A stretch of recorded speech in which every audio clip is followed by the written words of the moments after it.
Olá pessoal, sejam bem-vindos ao canal, eu sou a Gi e hoje nós vamos falar sobre O Velho e o Mar.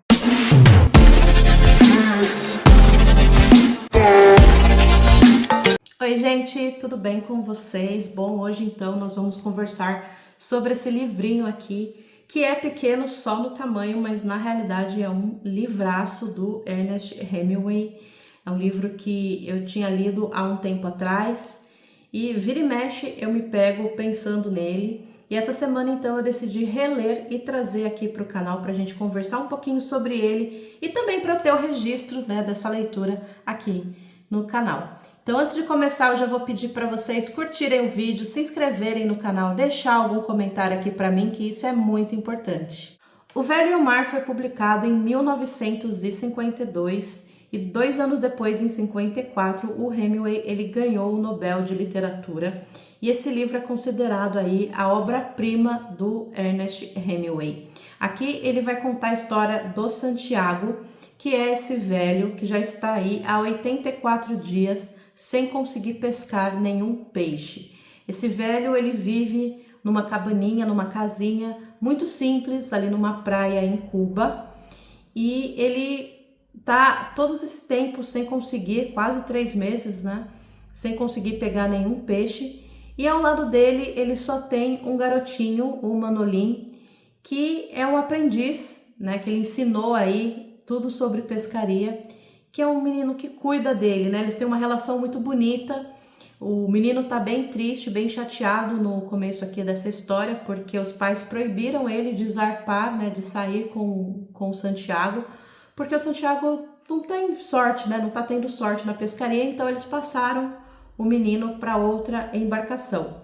Mas ainda assim, o Manolin tá ali junto com o Santiago, ajudando ele com as coisas do barco. E não só, ele ajuda também a trazer comida para o Santiago, Ele ajuda ali na alimentação, ele conversa muito com o Santiago.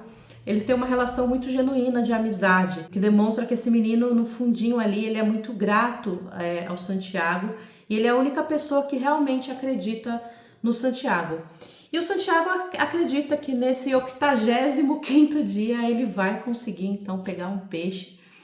E mesmo que o Manolin não esteja com ele, ele sai sozinho para essa pescaria, e a gente vai acompanhar aí ele ao longo de 3 dias em alto mar, tentando pegar um peixe.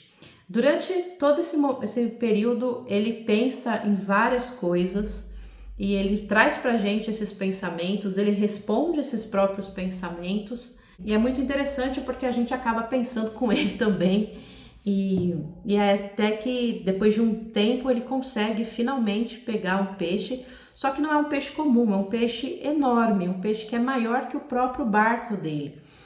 E a gente acompanha então ele aí nessa luta, nessa saga para conseguir trazer esse peixe. Ele não vai conseguir colocar o peixe dentro do barco, ele dá um jeito ali de matar o peixe, conseguir enrolar o peixe e prender no barco. Então isso demora muito, ele fica ali, como eu falei, 3 dias em alto mar, lidando ali com esse peixe para conseguir trazer. E quando ele consegue, acaba pingando ali algumas gotas de sangue no mar, e isso vai atrair tubarões. E aí a luta é outra, A luta é para manter o peixe íntegro e voltar para casa com esse peixe. É uma história que aparentemente é muito simples, mas que tem uma possibilidade de interpretações. Eu acho que se vocês já viram vídeos sobre esse livro aqui em vários canais, acho que cada um traz um pouco das interpretações que são possíveis para o Velho e o Mar. Eu vou trazer as minhas aqui também. Eu acho que o Hemingway ele foi muito feliz na escolha do título, porque se a gente pensar nesse nível mais superficial, de fato é a história de um velho e o mar, mas se a gente pensar um pouco mais profundamente, a gente vai perceber que é a história de um velho que nos possibilita um mar de possibilidades de interpretação. E eu acho que essa é a grande riqueza desse livro, e por isso que esse livro ele é tão importante para a literatura. Ele é um grande feito aí do Ernest Hemingway. Então a primeira coisa que eu penso sempre quando eu lembro desse livro aqui, é essa relação genuína de amizade entre o Manolin e o Santiago. E até engraçado porque o que me fez lembrar desse livro essa semana e aí decidi reler ele e trazer aqui para o canal foi um pouco o que a gente conversou no último domingo, que eu falei, comentei sobre a questão ali da Tamara Klink, né, do Não Compre Meus Livros, e eu comecei aquele vídeo falando sobre essa coerência, né, de você, quando você realmente é coerente, essa coerência ela existe no momento que você vai apostar em algo e não depois do resultado.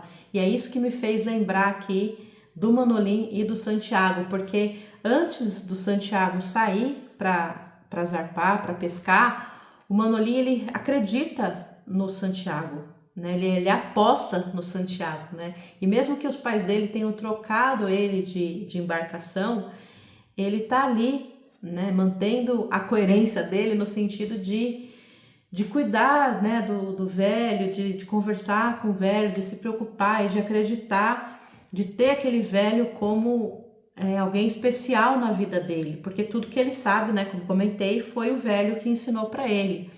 E a mesma coisa o velho em relação ao Santiago, quando ele tá ali no mar, ele várias vezes fala da saudade que ele sente, né, da falta que o menino faz ali para ele.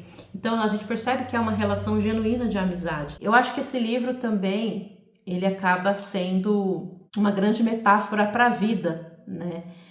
O quanto a gente está disposto a lutar por um objetivo e depois que a gente alcança esse objetivo, de onde nós tiramos forças para manter esse objetivo íntegro, bem, inteiro.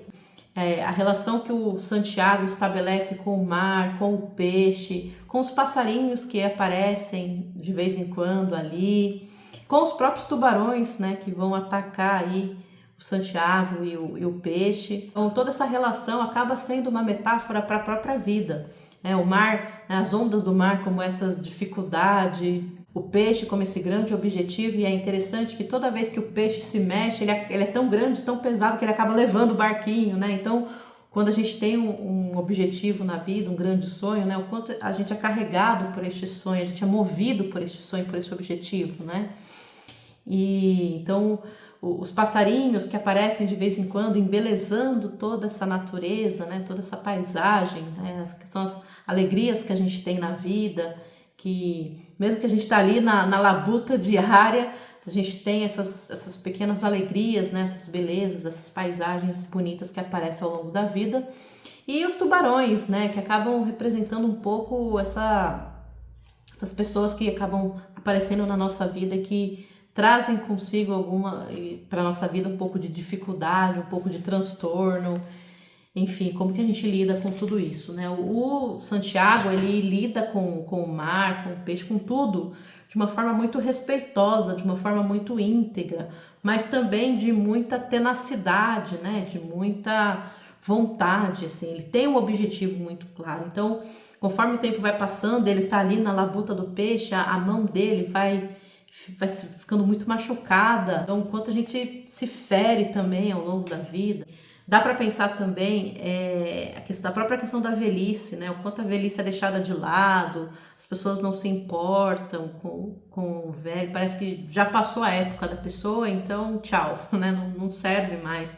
E o quanto a gente pode aprender com a velhice, com a experiência, enfim, com a pessoa que já é vivida, né? Que já passou por tanta coisa.